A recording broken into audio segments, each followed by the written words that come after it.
José, seu marido, que na verdade não era ainda marido, era noivo, era justo e não queria infamar.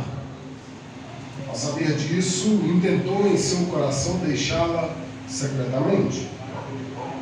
E planejando ele isso, eis que em sonho lhe apareceu um anjo do Senhor, dizendo: José, filho de Davi, não temas receber Maria, tua mulher, ou por tua mulher, porque nela está gerado é do Espírito Santo. O que nela está gerado é do Espírito Santo.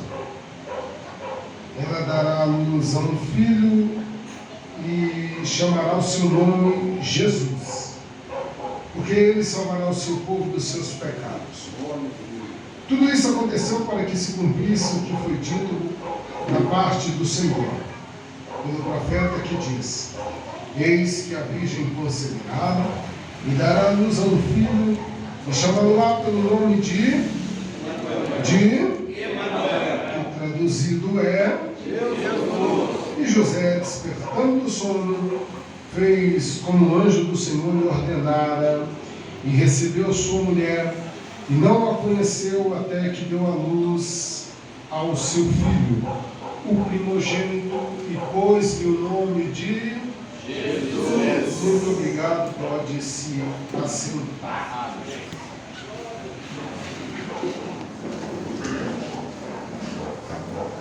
Eu preciso que os irmãos entendam, pastor Zacarias, que nós estamos de um texto poderosíssimo.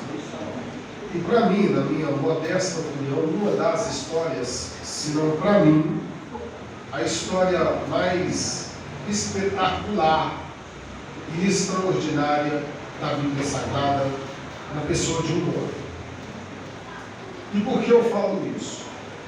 Nós, como bons leitores da Bíblia, como cristãos que somos, nos deliciamos com as histórias maravilhosas de vitórias, de guerras, de como Deus interviu no meio do povo de Israel, para dar vitória, abrindo o mar, destruindo gigantes, grandes homens, destruindo exércitos com a força de um anjo apenas.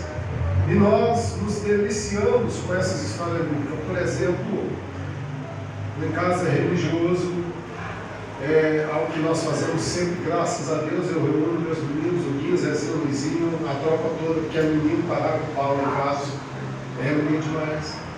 E hoje eu só trouxe um, Samuel, E a gente reúne para o nosso momento de oração, de leitura da palavra.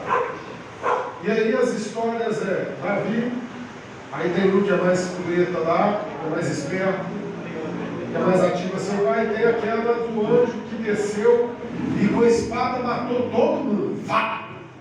Aí ele é forte demais. Foi mesmo, foi. O rei estava desesperado, ele orou, Deus mandou o anjo, e na noite o anjo matou 185 mil homens, destruiu todo mundo. É espetacular, e os meninos vibram com aquilo. Aí às vezes eu vou ler Davi, mas você já leu Davi, vai ler Davi de novo. Davi, eu já sei a história, matou o gigante, aquele negócio todo. São histórias que nós nos deliciamos e vamos passando, de descendência em descendência, de filho para filho. Amém. Mas essa história em especial é o cumprimento de tudo o que antecedeu, ou tudo isso que eu falava e falo para os meus filhos, se cumpriu aqui.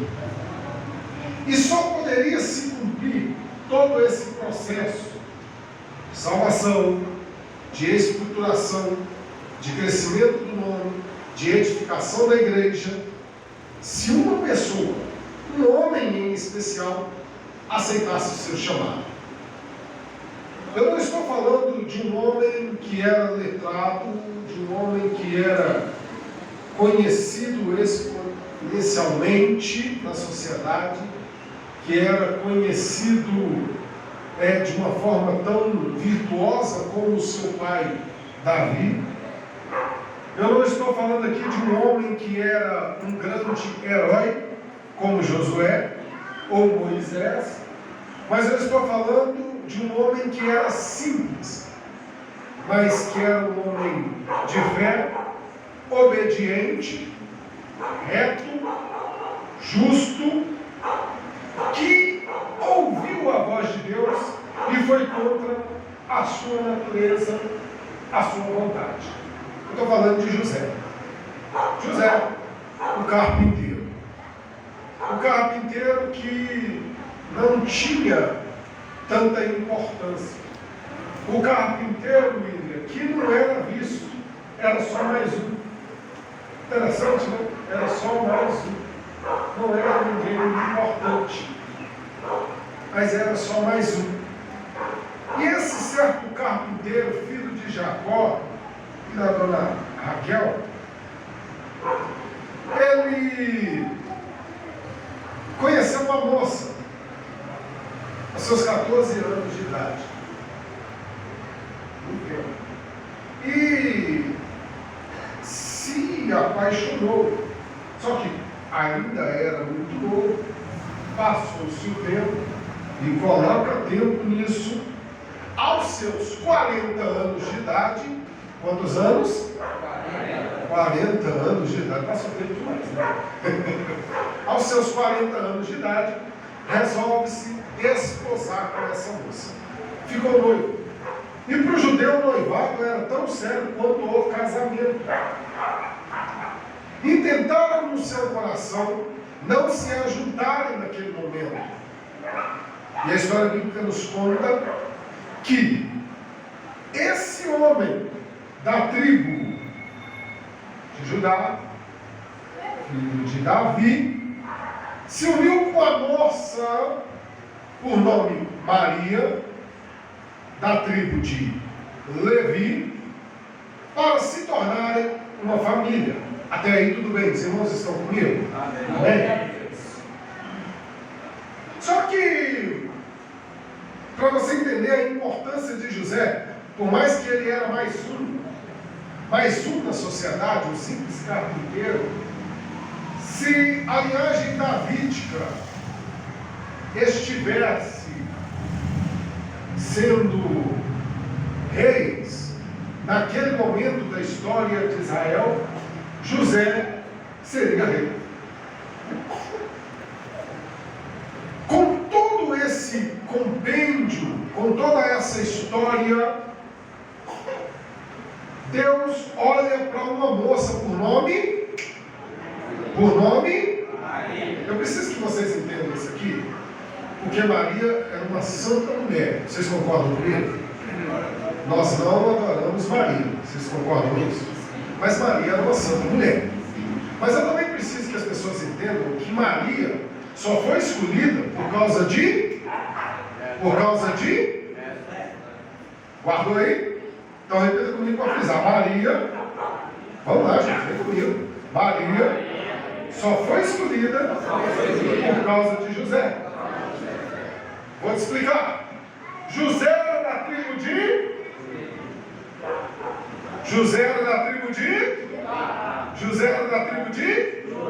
Maria era da tribo de... Levi. A linhagem para o rei de Israel, aquele que salvaria todo mundo, teria que vir de qual linhagem? Levi ou Judá? De qual linhagem? Judá. Entendendo isso, nós entendemos que Deus só escolheu Maria por causa de José. Eu quero que os homens entendam isso aqui, para que nós entendamos a nossa importância na história aqui. Porque diante de tanto ataque que os homens têm sofrido, calma minhas irmãs, hoje é um congresso de varão, calma. Diante de tanto ataque, nós, os homens, os varões valorosos de Cristo, precisamos relembrar, resgatar e pedir ao Senhor que levante na nossa sociedade o cetro do sacerdócio, para que o centro e o trono de Deus seja edificado na nossa sociedade e dentro da nossa casa. Vocês vão entender aonde eu quero chegar. Se José não aceitam o chamado de Deus, não tinha Jesus. Pesado isso, né? Vem comigo. Chega um dia um anjo e acha que é fácil e fala: salve agraciada, o Senhor achou graça em ti, eis que você vai conceber e vai dar luz ao menino. Que trem louco? Como, anjo? Se eu não conheço o varão, o Espírito Santo te encherá, te cobrirá e você irá gerar um filho. Amém, Maria? Amém? Só que o problema está aí. A equação não fecha, porque tem José. Quando José fica sabendo disso, o que acontece? Eu vou fugir. Esse trem está certo. Algo de errado não está certo. Só que entenda o seguinte: como Deus faz tudo perfeito. Eu disse no início da mensagem que José era um homem reto, era um homem justo, era um homem íntegro. E a Bíblia vai dizer assim: intentou José secretamente no seu coração deixar Maria para não inflamar. Isso é prova de que José amava Maria. Por quê? Porque se cai a notícia no meio do povo, em Jerusalém, se cai a notícia de que Maria havia traído José, qual era a pena dela? Qual era a pena dela? A pena dela era a morte. Seria apedrejada em praça pública. Eita, que homem que amava Maria! Ele intenta no seu coração deixá-la secretamente. Olha, eu vou deixar, esse menino é meu, mas que todos pensem que é meu e que o ruim da história sou eu. Que caráter, hein? Mas eu não vou criar. Aí entra Deus, que conhece o pensamento, que conhece o que sobra, entendeu? Pensou agora, ele já sabe, que sabe os passos do homem, que não cai uma folha da árvore se não for da vontade de Deus. E Deus, sabendo disso, resolve visitar José.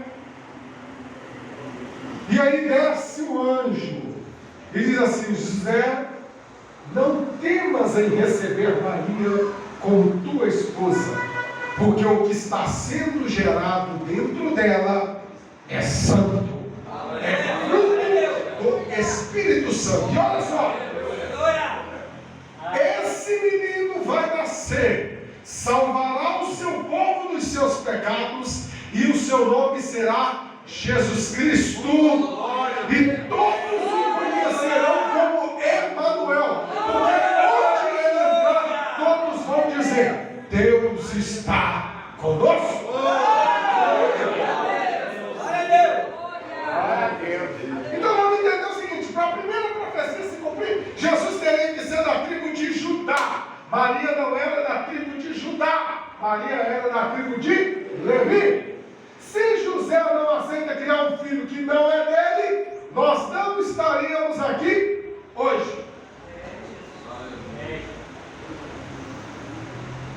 Você percebe que a decisão que você toma ecoa? Todos aqui têm televisão hoje, né? Antigamente era uma caixa do capeta, que negócio todo, hoje todo mundo tem.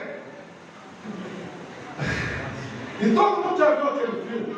Eu já vi algumas vezes, chamado Gladiador. Alguém conhece?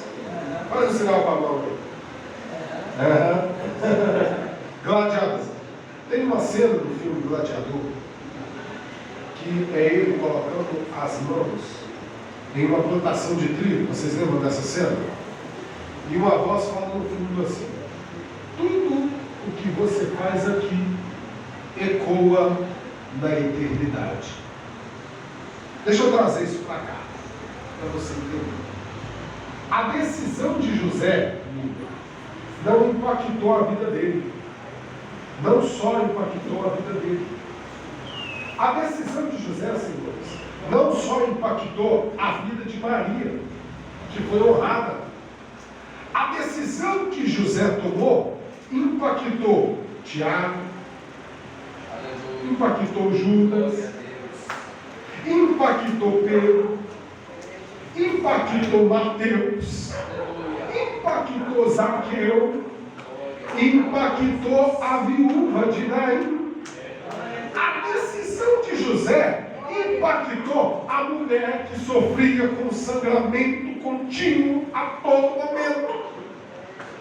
A decisão de José impactou e mudou a vida de Jairo, porque alcançou a menininha dele. Aleluia.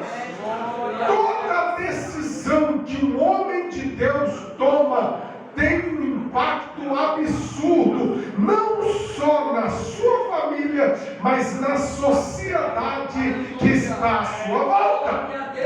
Você está entendendo a responsabilidade que eu e você, senhores varões, que a questão tem nas suas mãos? Você está entendendo que nós não simplesmente pegamos a nossa vida, vamos para a nossa casa, ou vamos para a igreja, ou nos reunimos em reuniões datadas na quarta, na sexta, no domingo, na terça, na quinta, no domingo, às vezes no sábado, encontro outro, às vezes no congresso. As nossas decisões não impactam apenas a nossa vida, impactam a vida das pessoas que estão à nossa volta. Só que o problema é que nós estamos sendo tão atacados com essa ideia de que o homem precisa recuar, que o homem precisa sair de cena.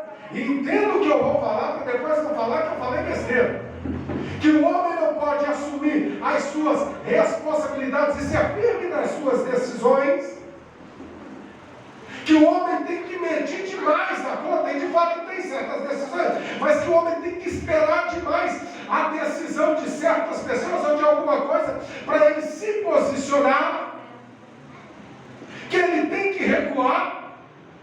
E por causa dessa ideologia, William, do diabo, em que os homens não tomam decisões, não estão mais assumindo responsabilidades, não estão mais assumindo as suas atitudes e os seus atos, é que nós temos igrejas caídas, pessoas fracas teologicamente, grupos enfraquecidos espiritualmente, igrejas que não oram, uma sociedade caída moralmente, porque aqueles que deveriam tomar decisões acertadas não estão obedecendo à voz de Deus.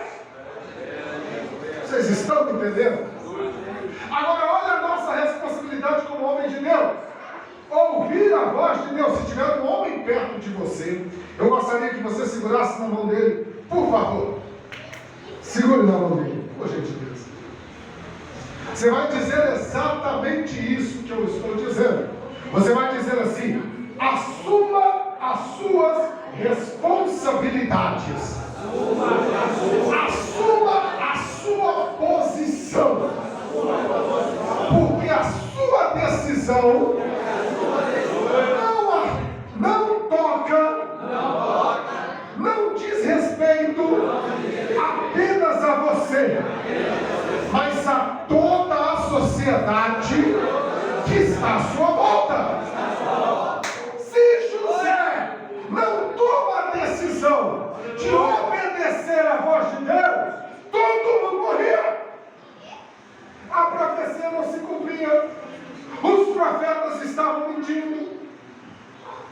Tudo o que aconteceu não passou apenas de um movimento. A graça não alcançaríamos, estaríamos sendo olho por olho, dente por dente. O perdão não alcançaria, mas cá para nós uma geração de homens fracos. E a culpa não é apenas do mundo, a culpa é nossa, que não assumimos responsabilidades. Eu vou te explicar uma coisa. Sabe uma coisa absurda que José fez naquele tempo? Ao assumir Jesus, ele ouviu as piadas dos amigos, pastor, que diziam assim: ah lá, Ele ouviu os homens olharem para ele e pararem assim: ah lá, é um caído. Quando não, assumiu um filho que é dele. Coitada dessa mulher, não sabe nem quem é o pai do filho. Olha para cá. O problema de nós hoje, com a velocidade das redes sociais, é que nós estamos nos preocupando demais com a opinião dos outros. A gente se preocupa com a opinião do primo, a gente se preocupa com a opinião do cunhado, a gente se preocupa com a opinião do irmão, a gente se preocupa com a opinião do pastor que está lá do outro lado, a gente se preocupa com a opinião do que vão dizer lá na foto que você postou no culto, a gente se preocupa com a opinião de A, B ou C, e consequentemente nós não assumimos a nossa identidade e posição. A gente está preocupado demais com o que vão dizer ou falar. E consequentemente nós estamos fracassando. Uma geração de homens sem identidade. O que você está dizendo com isso? Eu estou dizendo que Deus, nesta noite, marcou esse encontro para resgatar a nossa identidade. Perceba na história bíblica de Mateus que a partir do momento que José aceita a sua posição de assumir Jesus como seu filho primogênito, Deus para de comunicar com Maria. Pegou?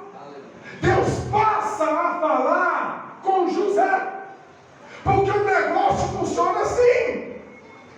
Irmãs, nós somos parceria, amém? Nós somos família, não funciona o negócio sem mulher.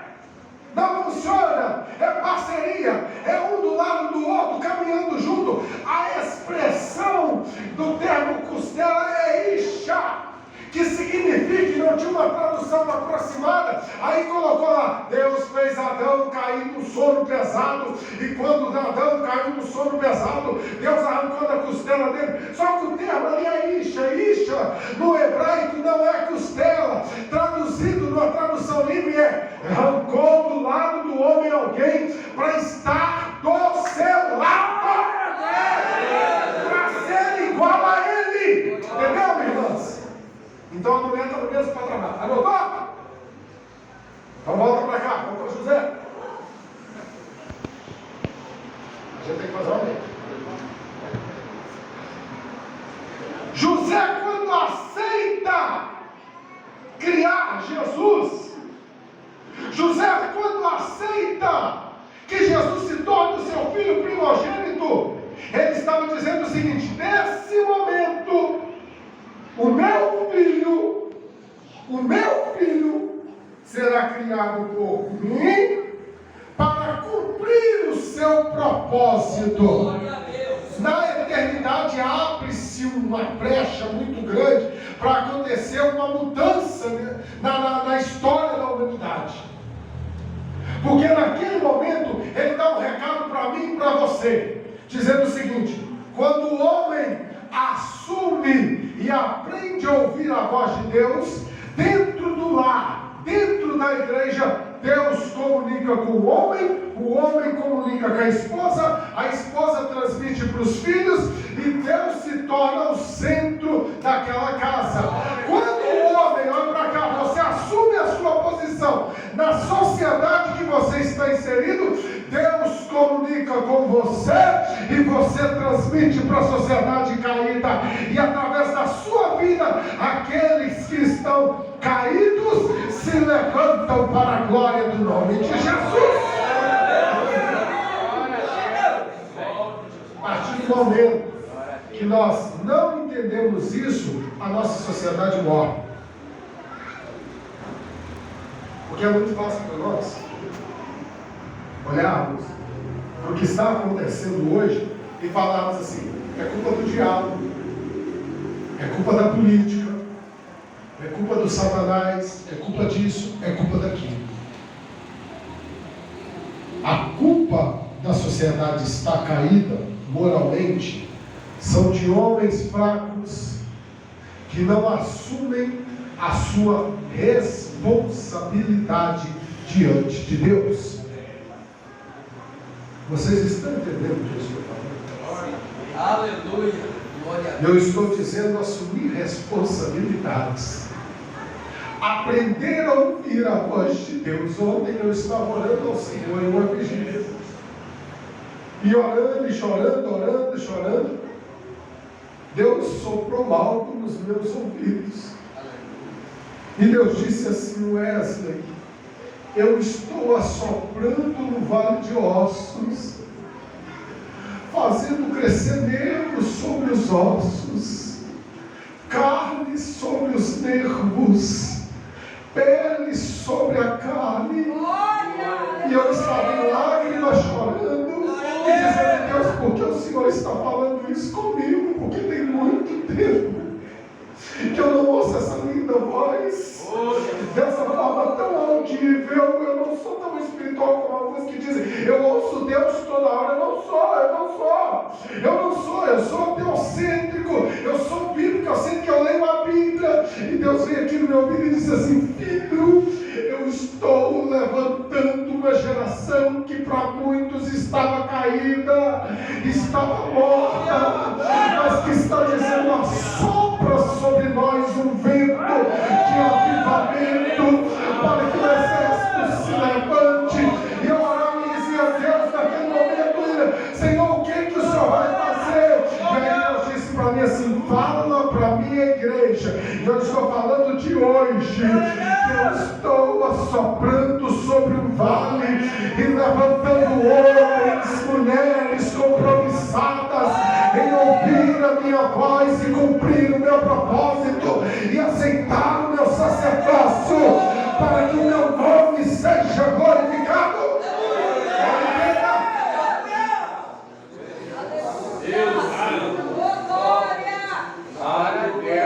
O problema todo, eu vou falar de novo, é que nós estamos com medo de assumir responsabilidades. Estamos com medo de nos mostrar como servos e como homens de decisão e posição. Essa geração de homens desconstruídos é uma desgraça isso. De homens que choram porque são homens, meu Deus. De homens que olham para si e dizem assim: eu não queria nascer homem, eu não queria ser másculo. Isso é falta de Deus e de responsabilidade, e fruto de uma geração de pais que não ensinam os seus filhos, que não orientam os seus filhos, que não mostram para eles: opa, peraí, nós somos o pilar dessa sociedade. Aleluia! E aí eu vou mais além, porque eu sou pai. Eu tenho uns meninos lá, e eu olho para meus meninos e falo assim: rapaz, firma o toco, te apruma, Deus é o centro. Eu brinco lá em casa, que em casa não é democracia, tem uma hierarquia aqui, eu mando aqui, mamãe manda aqui, e vocês obedecem. Porque se o seu filho não respeita você, não respeita ninguém. Se o seu filho não ama a Deus, ele vai amar quem? Você? Fatalmente nós vamos escolher o quê? Drogas, anota aí, prostituição, inimizades, porfias, engano, alcoolismo, pornografias.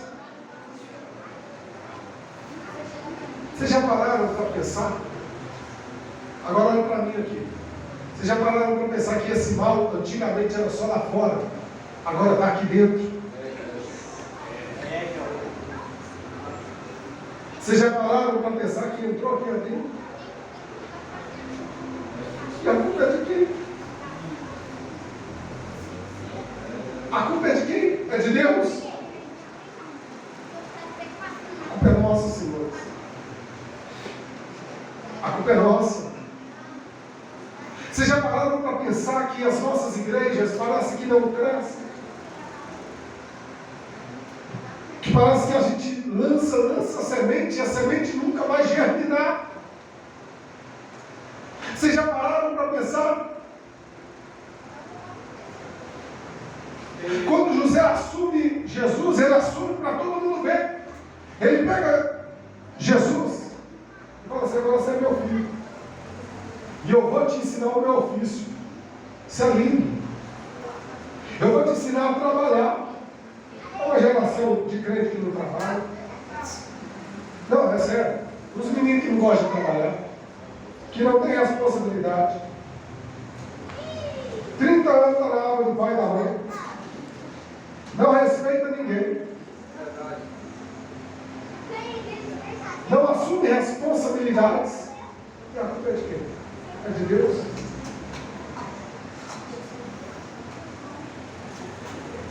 Quando José pega Jesus e coloca do lado e fala assim: eu vou te ensinar a ser carpinteiro, ele está dizendo assim: eu vou te ensinar a ser homem, eu vou te ensinar a assumir responsabilidade. Mas Jesus era Deus, mas era homem. Mas Jesus era santo, mas era carne também. É Deus. E não é porque estava ou tinha um propósito lindo ou um ministério lindo que não tinha que ralar a mão, que não tinha que dar martelada no dedo, que não tinha que cortar a mão com formão, que não tinha que furar a mão com farpa. Tinha que trabalhar. E não era essa ideia quebrada, de crente caído, que Jesus disse: haja mesa e houve mesa. Essas heresias antibíblicas que tem por aí, né? A gente vive com essas misérias. Haja mesa. Ah, mentira! Não, era lá, batendo, socando, carregando peso, calejando os ombros. Glória a Deus! Onde tem que trabalhar assim. Tem que aprender a cuidar da casa. Tem que aprender a ter responsabilidade. Porque se não aprender a ter responsabilidade, vai fazer porcaria lá fora e vai sobrar para o pai que foi omisso. Levante a sua mão, por favor, que eu quero profetizar algo aqui.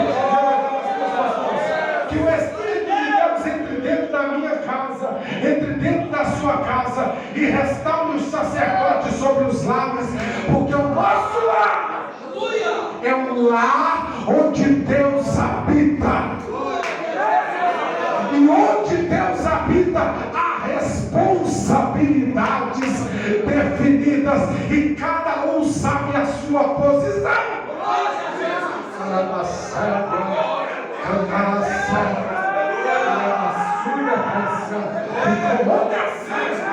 Aleluia! Não existe manifestação de Deus onde o homem não assume a sua responsabilidade. Você entra no culto e fala assim: mas Deus, o culto hoje foi frio. Primeiro, vamos entender: o culto é para quando o culto chega nas regiões celestes. Eu vou te explicar porque Paulo, Jéssica, falou. Paulo disse assim: bendito seja o Deus e Pai de nosso Senhor e Salvador Jesus Cristo, que nos abençoou em todas as regiões celestes em Cristo. Deixa eu explicar mais ou menos para você um negócio aqui. Como o culto é da forma vertical, nós mandamos glória, nós adoramos a Deus, nós não olhamos para o homem, nós não ficamos nessa teologia de só vitória, nessa teologia do sabor de mel, não, nós ficamos na teologia de Cristo é o centro da igreja, Cristo é o dono da igreja, o homem vem depois, importa que ele cresça e eu diminua. Aí sim acontece o segredo. Deixa eu te contar o segredo. Paulo deu a senha. Paulo disse assim: primeiro nós adoramos e somos abençoados nas regiões celestes. Depois de ser abençoado nas regiões celestes, a bênção de Deus nos acompanha e encontra o homem. Quer um segredo para o milagre de Deus vir? Eu te dou um segredo. Você não vai pisar no sal grosso, não vai tomar banho com a ruda de Israel, não vai precisar comprar graveto e não vai precisar comprar areia de Israel e nem o lenço que Jesus passou na testa. Se é que ele passou, você vai adorar a Deus e assumir a sua responsabilidade. E aí é mais ou menos assim: glória vai, glória vem, glória vai, glória vem, glória vai, glória vem. Tinha um certo moço, por nome Ezequiel, e ele disse assim: eu estava orando, vou parafrasear, e quando eu estava orando, eu olhei, e nas regiões celestes eu comecei a ver rodas gigantes, e essas rodas, elas rodavam e cresciam, rodavam e crescia, oravam e crescia. E ele perguntou: Senhor, o que é isso? E Deus disse para ele: a minha glória vai descendo e vai crescendo. Você vai adorando e a minha glória se manifestando. Você vai adorando e a minha glória inundando o templo. Sabe a fumaça daqui? Sabe a fumaça, Warner? Ela funciona assim: sai a essência do homem e manifesta a glória.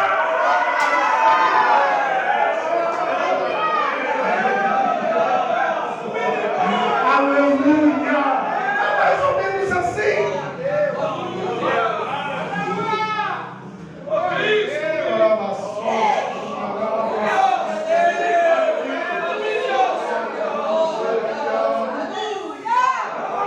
Você pode perceber que cada vez que o homem da história assume a responsabilidade de ouvir a voz de Deus, alguma coisa acontece. Assim, o que você leu? Que a glória de Deus encheu o templo. Por quê? Porque a fumaça desceu. A fumaça era o centro da glória de Deus.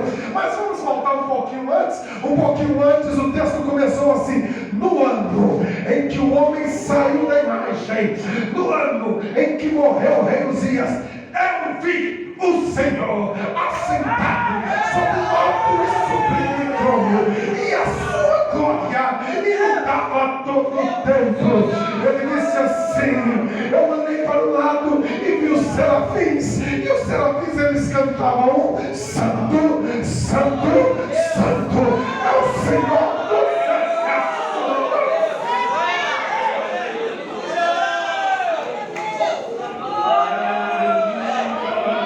Aleluia!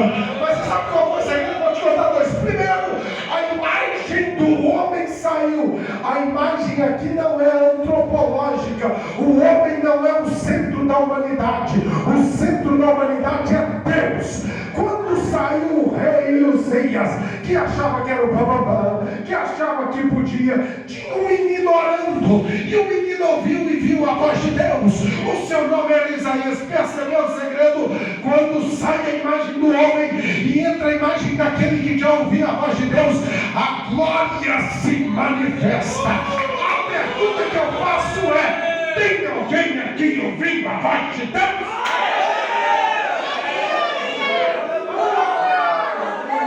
Eu quero que você segure na mão de alguém, por favor. Ou toque no ombro dele, ou toque no ombro dela. Eu gostaria que você fizesse isso nesse momento e diga para ele: você está ouvindo alguma coisa de Deus agora? Deixa eu dizer uma coisa aqui, Warner.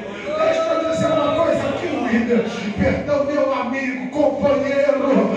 Deus está nesse lugar. E a sua presença é tão nítida e tão real que eu olho para o seu rosto e não vejo o seu rosto, eu vejo a fumaça da glória de Deus. Mas o que é isso? O que está acontecendo? E o que está acontecendo é que quando sai o homem, entra a glória. Quando sai o homem, manifesta a graça de Deus. O sacerdócio é restaurado, a casa é edificada, a família é salva. Deus aqui nessa noite, deixa eu te ouvir aqui nessa noite. Levante a sua mão e adore. Levante a sua mão e adore. Levante a sua mão e diga uma palavra de amor. Eu estou ouvindo Deus aqui nessa noite.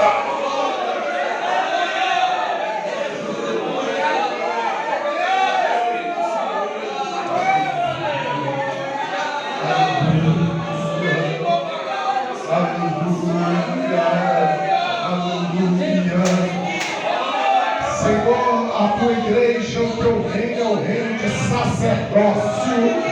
E o Senhor está falando com homens aqui nesta noite. O Senhor está falando para homens: não desista, fique na sua posição, não largue o seu ministério, não abandone a sua casa, cuide dos seus filhos, não largue o seu emprego, estude um pouco mais, trabalhe um pouco mais, acredite um pouco mais. O Senhor está dizendo para homens aqui: não pare de lutar, não desista da chamada. O Senhor está dizendo para homens aqui: eu estou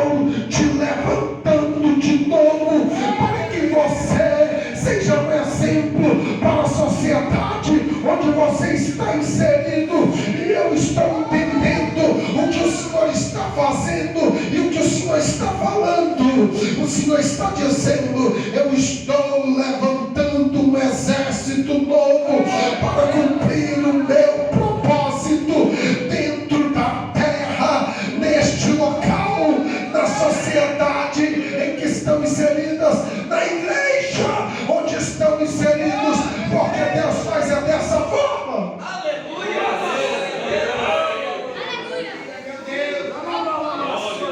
Eu preciso que você entenda, eu preciso que você saiba, eu preciso que você lembre do que eu vou dizer aqui. Rumine essa palavra essa semana. Deus está restaurando os sacerdócios nessa noite. Querida irmã, Deus está restaurando os sacerdócios nessa noite.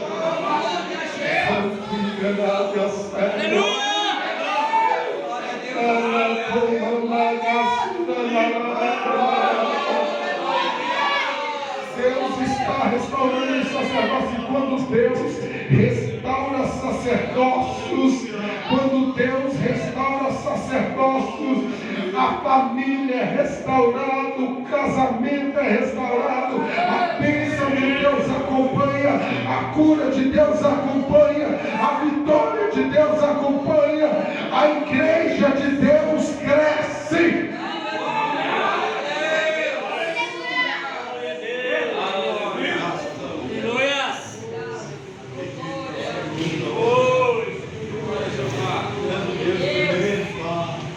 Você acha que foi fácil